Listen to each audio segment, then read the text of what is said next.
pasa en México con la captura de los narcos? ¿Por qué Estados Unidos dice que México cooperó, pero el gobierno dice que no, como si tuvieran miedo? Pues no sé. No sé.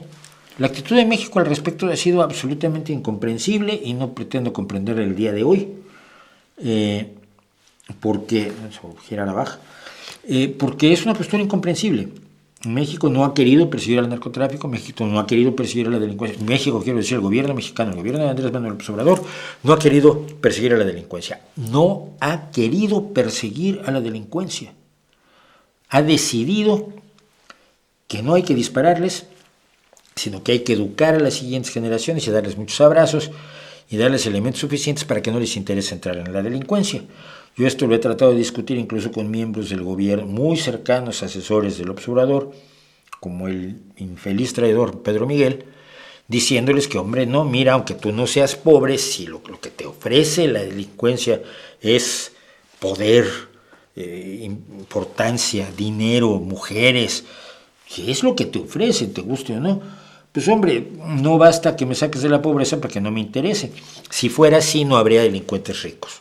Y sabemos perfectamente que hay delincuentes ricos. Entonces la delincuencia tiene otros elementos, pero el Obrador no lo ha querido creer.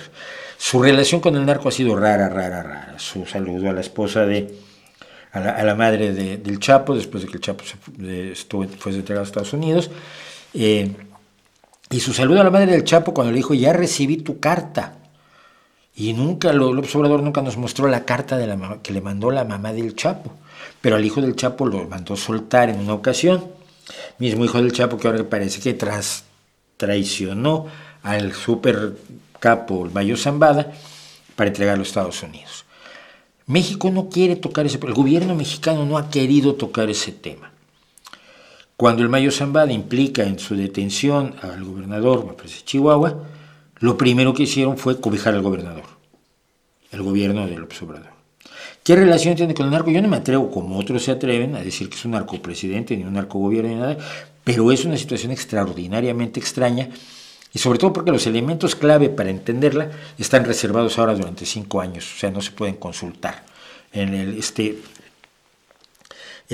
entramado, este andamiaje de absoluta opacidad gubernamental que ha generado López Obrador, ¿no? Donde no se sabe nada. Todo lo que quieres tú saber está ahora reservado durante 5 años y además el propio presidente está tratando de terminar con el Instituto de Transparencia porque ha dicho una frase alarmante. ¿A quién le sirve la transparencia? ¿Para qué sirve la transparencia? Oye, si no crees que la transparencia es fundamental para tener un gobierno que responda a las necesidades de la ciudadanía, pues tienes un problema muy grave, ¿no?